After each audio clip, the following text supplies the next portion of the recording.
110 രൂപയ്ക്ക് വളരെ തൃപ്തികരമായിട്ട് നിങ്ങൾക്ക് ഓർഡർ ചെയ്യാൻ പറ്റുന്ന ബീഫ് കറിയുടെ ക്വാണ്ടിറ്റിയാണത്. ഈ കാണുന്ന മുട്ട ദോശ ഉണ്ടല്ലോ, പല ആൾക്കാരും ബർത്ത്ഡേ കേക്ക് പോലെ ഉപയോഗിക്കുന്ന ഒരു സാധനമാണ്. നിങ്ങൾക്കും ബർത്ത്ഡേ ആഘോഷം അങ്ങനെ എന്തെങ്കിലും ഉണ്ടെന്നുണ്ടെങ്കിൽ ഇവിടെ ഒന്ന് ഈ ദോശ ഓർഡർ ചെയ്ത് കട്ട് ചെയ്ത് ആഘോഷിക്കുക. ഈ കടയിലെ ബീഫ് കറിക്കും ചിക്കൻ ഫ്രൈക്കും ഭയങ്കര ഡിമാൻഡാണ്. ഹലോ ഗൈസ്, കാർത്തിക്കാണ്. ചിക്കൻ ഫ്രൈ എന്നൊക്കെ പറഞ്ഞു കഴിഞ്ഞാൽ നമ്മുടെ ട്രിവാൻഡ്രം സ്റ്റൈല് ചിക്കൻ ഫ്രൈ, ആ പൊടിയും ആ ചിക്കനൊക്കെ ഉണ്ടല്ലോ വേറെ ലെവല് ടേസ്റ്റ് ആണ് കേട്ടോ. വൈകുന്നേരം 6 തൊട്ട് രാത്രി 10 വരെ പ്രവർത്തിക്കുന്ന ഈ തട്ടുകടയുടെ ഏറ്റവും വലിയ കസ്റ്റമേഴ്സ് ഫാമിലിയാണ് കേട്ടോ. അതിന്റെ റീസൺ വേറൊന്നുമല്ല, വളരെ വൃത്തിയോടുകൂടിയാണ് ഈ തട്ടുകടയിൽ ഓരോ സാധനങ്ങളും പ്രിപ്പയർ ചെയ്യണത്.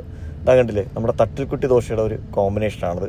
പപ്പടം, രസവട, 3 ദോശ, ഇതിൻ്റെ കൂടെ തന്നെ നല്ല മുളക് കറി, പിന്നെ ഓംലെറ്റ് ഉണ്ടെങ്കിൽ അതും കൂടെയൊക്കെ ഒന്ന് ഓർഡർ ചെയ്യുക. ഇത്തിരി കൂടെയൊക്കെ ആർഭാടത്തിന് വേണമെങ്കിൽ നിങ്ങൾക്ക് ബീഫ് കറിയും കൂടെ മേടിച്ച് ഒന്ന് കുഴച്ച് കഴിച്ചു നോക്കാം കേട്ടോ. പൊതുവേ ഞാൻ ഈ തട്ടുകടകൾ പ്രൊമോട്ട് ചെയ്യുമ്പോൾ വൃത്തി എന്ന് പറയുന്ന കാര്യം പരിഗണിച്ചിട്ട് മാത്രമേ വീഡിയോയ്ക്കായിട്ട് പല കടകളും ചൂസ് ചെയ്യാറുള്ളൂ. അത്തരത്തിലുള്ള വീഡിയോസ് മാത്രമേ നിങ്ങൾ എൻ്റെ പേജിലും കണ്ടിട്ടുള്ളൂ.